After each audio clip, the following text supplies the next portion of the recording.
Salut à tous, alors je suis allé voir Morbius, le nouveau film de l'univers Spider-Man de Sony. Et comme on pouvait s'y attendre, malheureusement, d'après ce qu'on voyait dans les bandes annonces, on était dans la même mouvance un peu que Venom et Venom 2. Parce que ça se passe dans le même univers. Et même si visuellement la bande-annonce, je trouvais qu'elle était intéressante, ça pouvait être pas mal. Je craignais que finalement ce soit comme de la même, on va dire, du même niveau que Venom et Venom 2, et malheureusement, bah, c'est le cas. Alors je dirais qu'il est peut-être un cran au-dessus de Venom, définitivement au-dessus de Venom 2 parce que Venom 2 était absolument horrible. Mais en termes de film, malheureusement, c'est. Voilà, encore une fois, comme je l'ai déjà dit plusieurs fois, quand les gens critiquent les films de super-héros qu'ils n'ont pas vus forcément, eh ben, ils pensent à ce genre de film-là. Ils pensent à ce genre de film qui a été fait de manière bâclée, qui a été tourné d'une certaine manière, puis après monté différemment parce qu'ils ont changé d'avis en cours de route sur plein de choses, qu'ils essayent de s'adapter par rapport au MCU, histoire d'être un peu cohérent, parce qu'avec maintenant, avec Spider-Man No Way Home et puis Doctor Strange qui arrive, ils partent du principe que tout ça fait partie du multivers Marvel, et du coup que la partie Sony en fait des films est un univers à part du coup, mais qui fait partie du multivers général. Et comme en fait, on a vu avec le dernier Spider-Man que des personnages d'un autre univers peuvent arriver dans le MCU, alors ils essayent sûrement de se caler pour réussir à faire quelque chose. Ou alors justement, ça a changé la donne. Ils se disent, oh bah on va repartir, on va faire notre univers Spider-Man à nous, qui sera complètement à part, mais on a besoin de certains... de se caler sur ce que fait Marvel pour avoir Marvel Studios pour avoir une certaine cohérence, et du coup faire notre propre truc. Alors je sais pas exactement où en est le deal entre Sony et Marvel, ou Disney du coup maintenant, mais c'est assez inquiétant, et de voir que la qualité des films depuis je sais pas moi, depuis quand Sony n'a pas fait un bon film de super-héros dans l'univers là. Alors ils ont fait, on peut parler du film d'animation Into the Spider-Verse avec Miles Morales, qui est vraiment excellent. Et je pense que ce qu'ils vont essayer de faire par la suite, c'est justement, il y a la suite de Spider-Verse qui va sortir, et c'est partie 1, et à mon avis, partie 2, ce sera un film, un vrai film, ce sera plus de l'animation, ce sera un film, où ils vont trouver un acteur pour interpréter Miles Morales ou quelque chose comme ça. Et du coup, ils vont faire leur propre univers Spider-Man à part. J'ai aussi dans l'idée que, mais maintenant, enfin, quand on regardait les bandes annonces de Morbius, il y avait plein de références, on nous faisait vraiment comprendre. Et ce film-là, il y a un Spider-Man dans cet univers-là, il y a une affiche où c'est genre meurtrier Spider-Man, et c'était apparemment, il ressemblait au Spider-Man d'Andrew Garfield. Et on avait l'impression avec Spider-Man No Way Home, quand justement Andrew Garfield parle de voilà, il a merdé, il est passé du côté obscur, il a arrêté de retenir ses coups, etc. Et on pensait que ce qui allait suivre du coup dans Morbius, on allait avoir peut-être une cohérence par rapport à ça, justement, de maintenant Spider-Man il est plus trop apprécié parce qu'il est trop sombre, et justement, et du coup il le traite de meurtrier, etc. Et ben cette affiche elle a complètement disparu du film, elle est plus dans le film du tout. Et on nous avait mis plein d'extraits de Michael Keaton qui reprenait le rôle du vautour, et du coup on se posait la question, mais c'est qui? Est-ce que c'est le vautour du MCU? Est-ce que les univers ont fusionné? Est-ce que c'est une autre interprétation du vautour, interprétée par le même acteur, mais d'un autre, de l'univers Sony? On ne savait pas. Et maintenant, en fait, la réponse, on l'a. Parce qu'il a complètement disparu de tout le film, et il est juste dans deux mini-scènes post-génériques qui sont, dont une, grosso modo, c'est la scène qu'on a vue dans, plus ou moins, c'est une scène qu'on a vue dans une bande-annonce. Donc c'est vraiment assez ridicule. Et du coup, on voit qu'ils savaient vraiment pas ce qu'ils étaient en train de faire, quoi. J'ai l'impression qu'ils savent toujours pas, Sony, ce qu'ils sont en train de faire avec leur univers Spider-Man. Ils ont des films sur des méchants et des anti-héros. Donc là, il y a eu Venom 2 films, il y a Morbius maintenant. va y avoir Kraven le chasseur. Donc on se doute bien que ce sera pas lié à l'univers Marvel, le MCU.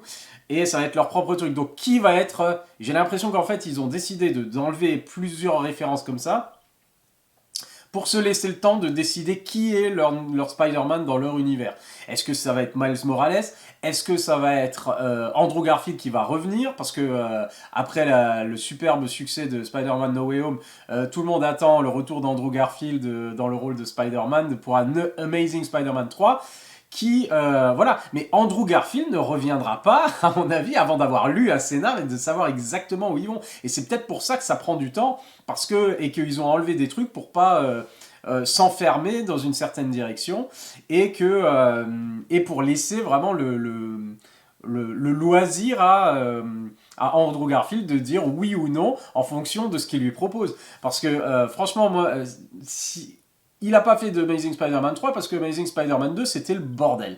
Ils ne savaient pas ce qu'ils faisaient, ils ne savaient pas où ils allaient, ils ont essayé de tout faire en même temps et depuis ça s'est pas amélioré. Si Sony ne sont pas sous la tutelle de Marvel Studios, comme pour la trilogie du coup Spider-Man avec Tom Holland, où finalement c'est Marvel qui a fait tout le boulot, au niveau scénario, au niveau développement du personnage, etc. S'il n'y a pas Marvel Studios derrière et si Sony sont laissés seuls pour faire dans leur coin leur truc, eh ben ça fait de la merde.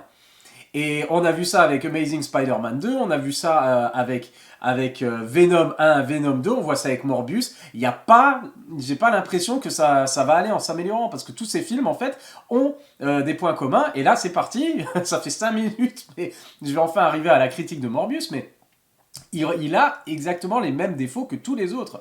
C'est-à-dire qu'ils sont sûrement partis avec des idées de scénario. Ils avaient peut-être un scénario voilà, fait vite fait à l'arrache, qui volait déjà pas très haut à mon avis.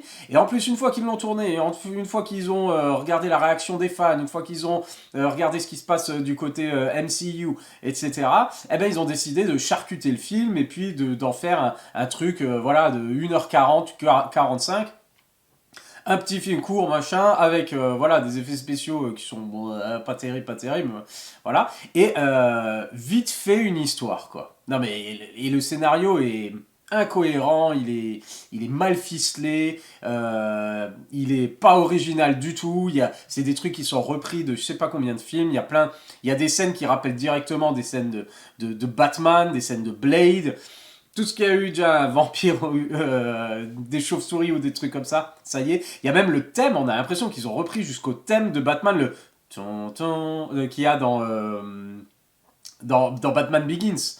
Les deux notes là, machin. On dirait qu'ils ont même repris ça à plusieurs moments dans le film là, quand il y a, voilà, quoi. Il se met au milieu des chauves-souris et puis ça vole. Enfin, c'est pareil, il appelle des chauves-souris à la rescousse.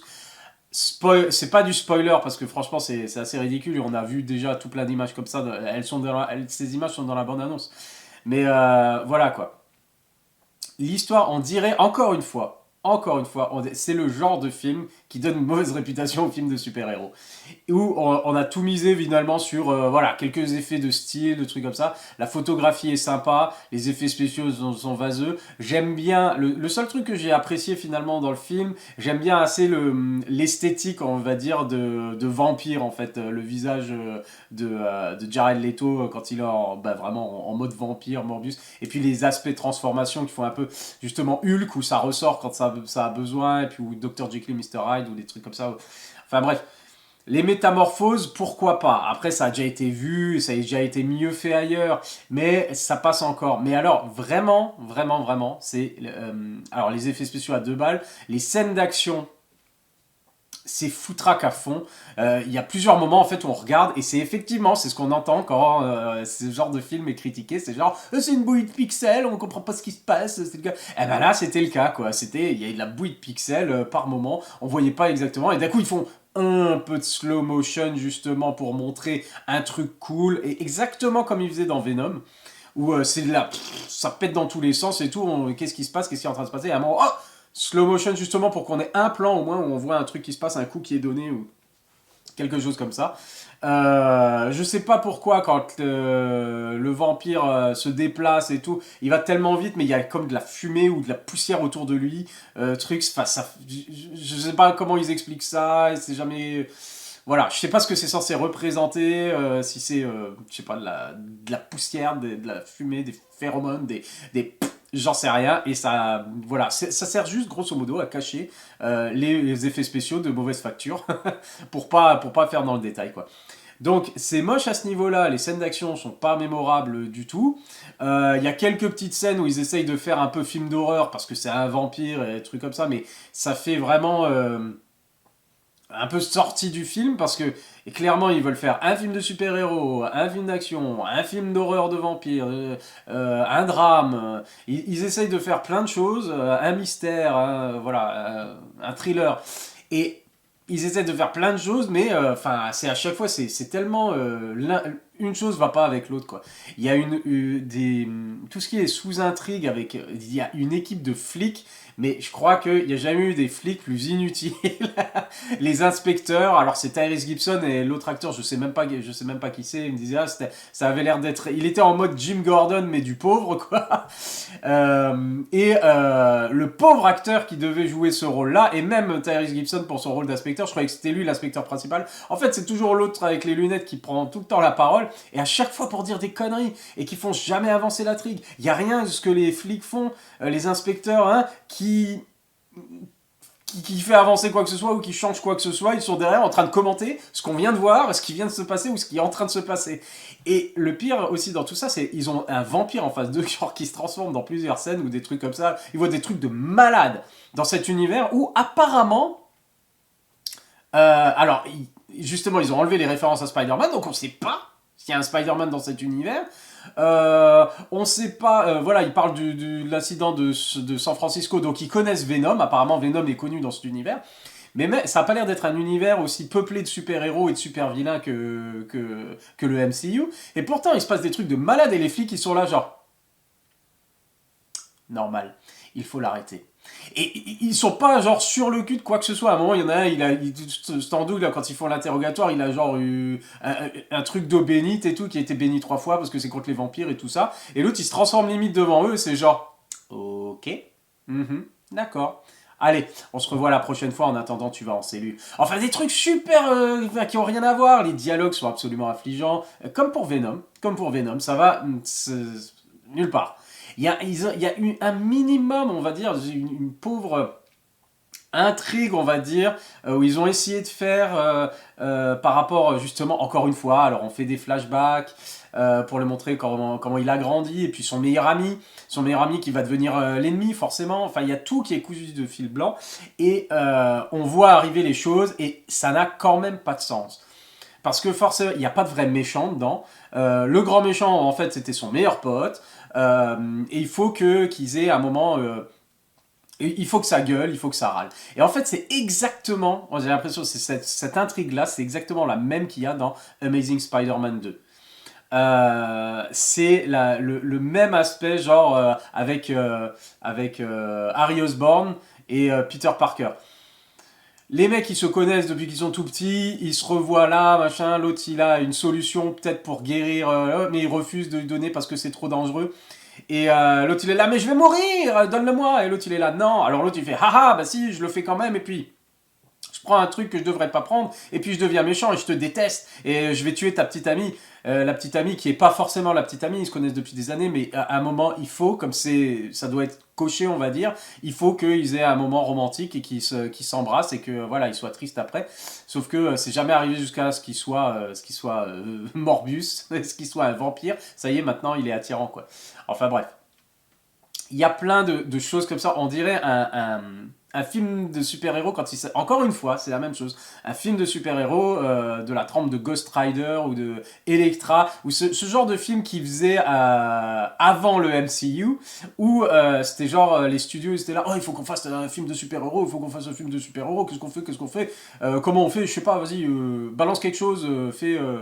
Voilà. Et c'est exactement ce qu'on a là, quoi. C'est un sous-produit, parce qu'il fallait faire un film, parce qu'ils ont besoin de développer leur univers Spider-Man chez Sony, et comme ils peuvent pas avoir les personnages principaux, du coup ils développent les anti-héros, les méchants, d'accord, dont tout le monde se fout, et puis ils font des films d'origine vaseux, à l'ancienne, comme si...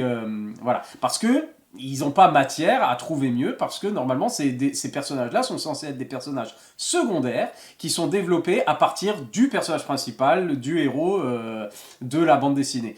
Et donc de développer des personnages hors à essayer de trouver une histoire voilà, cohérente pour ce personnage-là, apparemment c'est trop dur pour eux. Et voilà le résultat.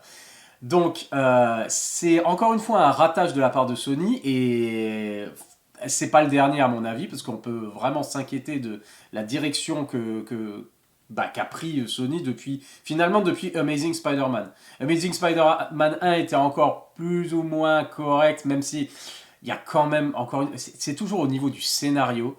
On voit qu'ils savent pas du tout où ils vont. Ils improvisent au fur et à mesure avant le tournage, pendant le tournage, ils réimprovisent quelque chose pendant le montage où ils abandonnent des sous-intrigues et des choses comme ça. On a la même chose dans Venom. À la fin de Venom, c'est précipité à fond. Le film fait genre 1h40, 1h45, mais c'est bien suffisant, c'est largement suffisant. Il y a plein de trucs, de questions que le personnage pose. Comment on fait ci, comment on va faire ça, et oh, il y a le combat final, et après, bof, il s'envole. Ça répond à aucune question, aux problèmes soulevés pour le personnage. On nous montre un personnage qui était peut-être mort, mais en fait, non, qui n'est pas mort. Et qu'est-ce que ça veut dire? On croyait que c'était un sacrifice et finalement ça l'est pas. Enfin, comment ça s'annonce pour la... Rien, c'est coupé court parce qu'il fallait, voilà, on savait plus quoi foutre et il fallait pas prendre de... Il fallait laisser en suspens, j'imagine, pour prendre le temps de réfléchir après coup. Une fois qu'on sait ce que Marvel fait de son côté, on va réfléchir, nous, qu'est-ce qu'on peut faire de notre côté. Voilà, c'est encore une fois un produit qui est bâclé, qui a pas du tout d'identité, et il y a quelques éléments qui sont plus ou moins corrects dedans, mais bon, c'est tellement vaseux, et les dialogues, et la manière dont s'enchaînent les scènes, et puis les personnages dedans, et la pseudo-philosophie justement par rapport aux décisions qui ont été prises et puis la différence entre voilà, la responsabilité et puis enfin ça ne fonctionne jamais et il y a des passages aussi complètement aberrants où il y a des flash infos où ils sont là genre regardez les images, on l'appelle le vampire assassin et on est là genre mais on est dans quoi là? On est dans une parodie et ça ressemble vraiment à une parodie de film de super-héros finalement où il se passe plein de trucs de fous et les gens sont jamais choqués. Et tout ce qui se passe, ça n'a pas de sens. C'est un film quand même où on peut rendre visite à quelqu'un en prison sans prouver qu'on est avocat ou quoi que ce soit, et lui lâcher une poche de sang dans la cellule, parce qu'on va discuter direct dans la cellule, et qu'il n'y a pas de contrôle, il n'y a pas de truc comme ça. Donc c'est un film où en gros, dans cet univers-là, on peut faire tout ce qu'on veut, et rien n'a de conséquences, rien n'a de sens, enfin c'est complètement dingue.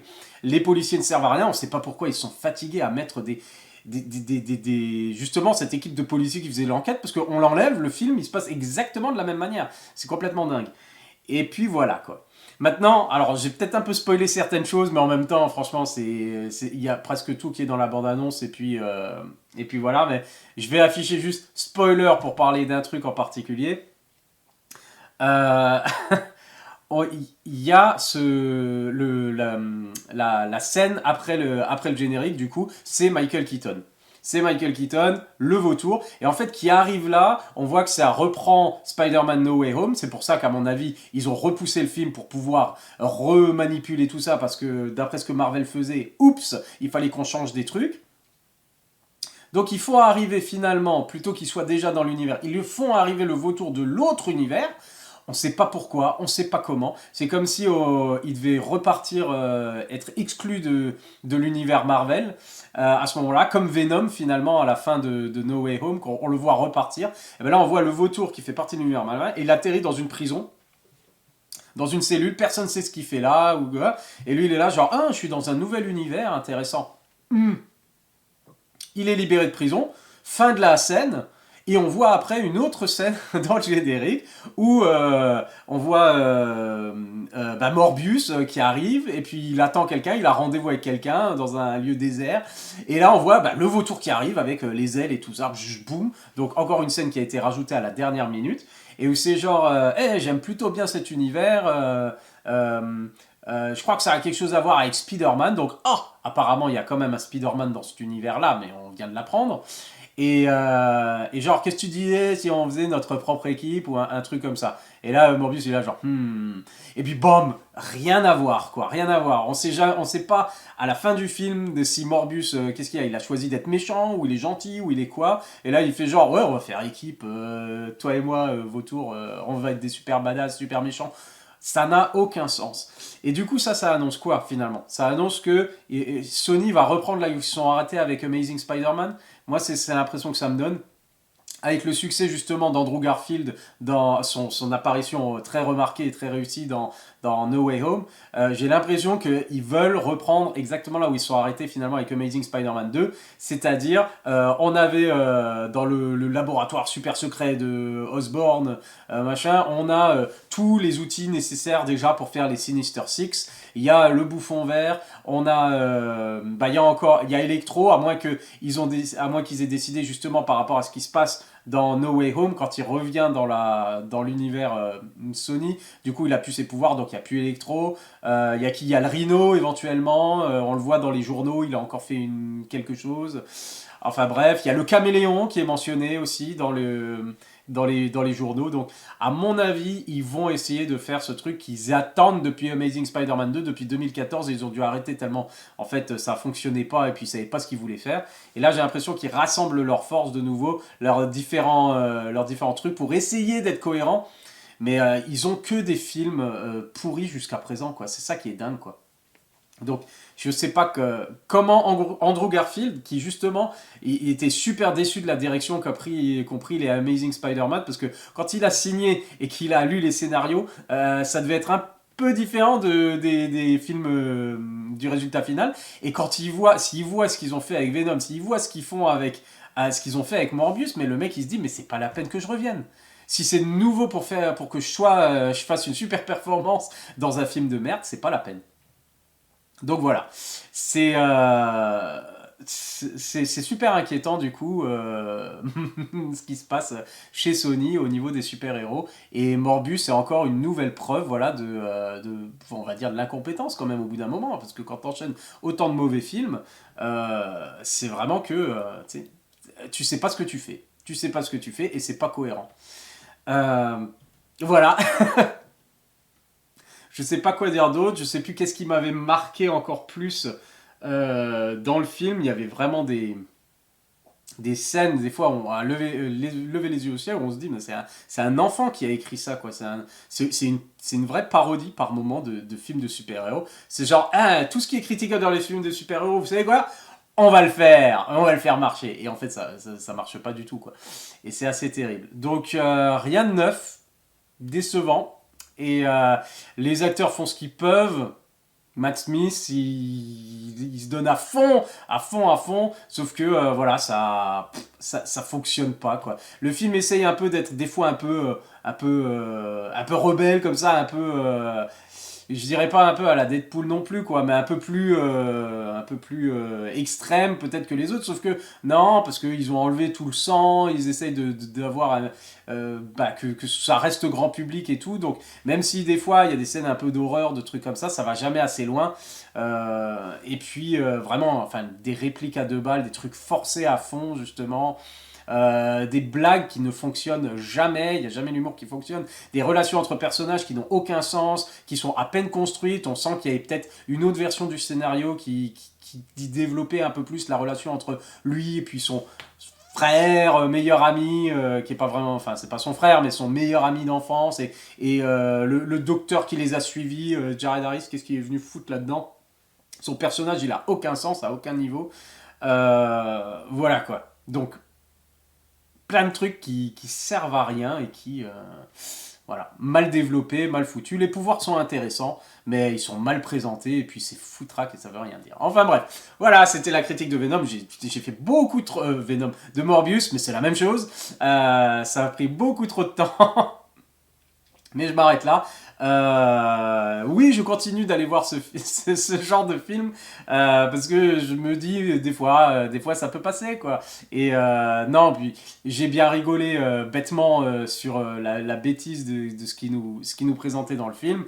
Donc voilà. continuerai d'aller les voir, ces films-là. Mais honnêtement, si on se pose la question, est-ce que ça vaut le coup si on aime bien les films de super-héros et des choses comme ça, bah, si on aime Venom, ouais, c'est bon. Ouais, Morbius, ça fera l'affaire, quoi. Si on trouve que Venom, voilà, c'est ras des pâquerettes comme moi, eh ben, n'allez pas le voir, quoi, tout simplement. À éviter Morbius. Voilà, c'est tout pour ça. À la prochaine. Bye.